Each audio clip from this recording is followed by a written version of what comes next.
Não se imita aquilo que se quer criar. Georges Braque. Essa frase foi uma das bases para o movimento. Esse movimento artístico tem seu surgimento no século XX e é considerado o mais influente desse período. Foi oficialmente iniciado em 1907.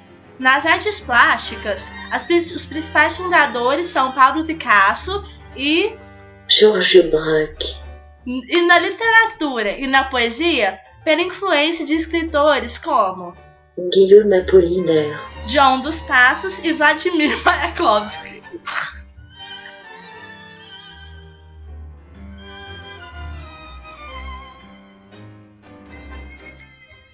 O quadro denominado Les Demoiselles d'Avignon, de Picasso, 1907, é conhecido como marco inicial do cubismo.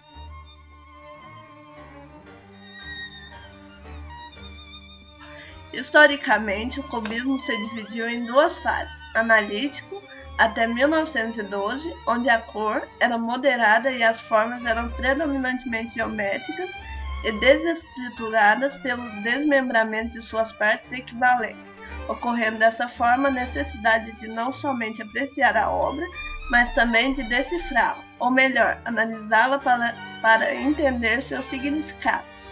Já no segundo período, a partir de 1912, surge a reação a esse primeiro momento, o cubismo sintético, onde as cores eram mais fortes e as formas tentavam tornar as figuras novamente reconhecíveis, através de colagens realizadas com letras e também com pequenas partes de jornal.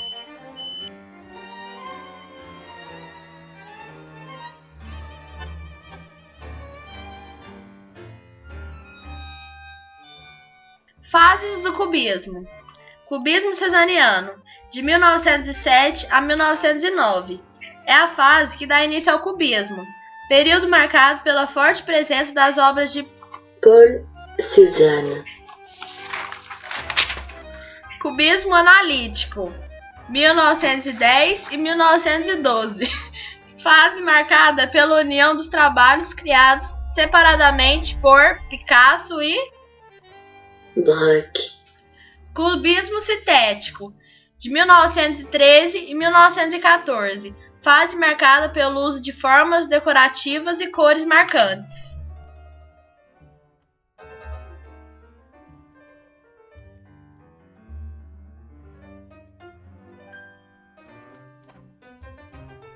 Cubismo no Brasil. Somente após a Semana de Arte Moderna de 1922,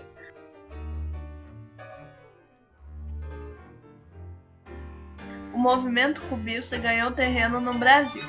Mesmo assim, não encontramos artistas com características exclusivamente cubistas em nosso país. Muitos pintores brasileiros foram influenciados pelo movimento e apresentaram características do cubismo em suas obras. Neste sentido, podemos citar os seguintes artistas: Tarsila do Amaral, Anita Malfatti, Rego Monteiro e de Cavalcante.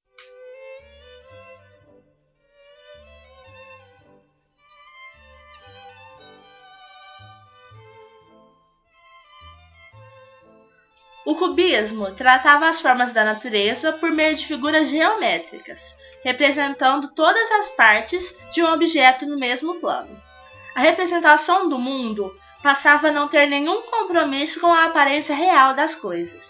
Aos cubistas não importava explorar um só ponto de vista em suas obras, mas antes tentar fornecer vários deles, todas as perspectivas possíveis do olhar sobre um elemento, e ao mesmo tempo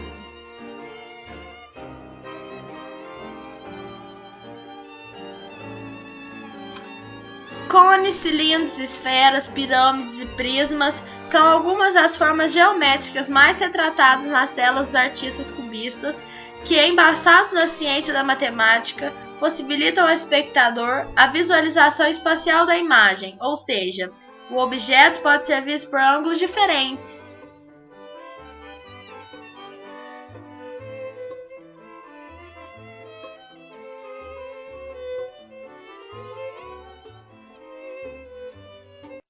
Principais características: geometrização das formas e volumes, renúncia à perspectiva, o claro e escuro perde sua função, representação do volume colorido sobre superfícies planas, sensação de pintura escultórica, cores austeras, do branco ao negro, passando pelo cinza, por um ocre apagado ou um castanho suave. Cores fechadas. Na literatura, o cubismo também retratou a fragmentação e a geometrização da realidade por meio da linguagem. Ou seja, as palavras são dispostas aleatoriamente no papel com a intenção de conceber uma imagem. Na poesia, exploração do espaço em branco na folha e nas linhas do verso, procurando revelar o quanto a realidade e a linguagem estão fragmentadas. Na literatura, o cubismo manifestou-se da seguinte forma: texto antidiscursivo, fora dos padrões e das normas tradicionais. Ausência de métrica no poema e de pontuação em qualquer texto. Livre associação, fragmentação de imagens. Simultaneidade de imagem e cinematografia. Texto muitas vezes desenhado na página, visualizando o objeto tematizado.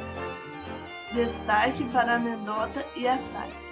Como exemplo do texto cubista, há a seguir um poema do revolucionário modernista brasileiro Oswald de Andrade.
A trocado capacauste duple elasti feliferofuga story, loco alubrimendi multiple organi periodi plasti, rapa recipro rusti saga simplita na vela vera vivo univora.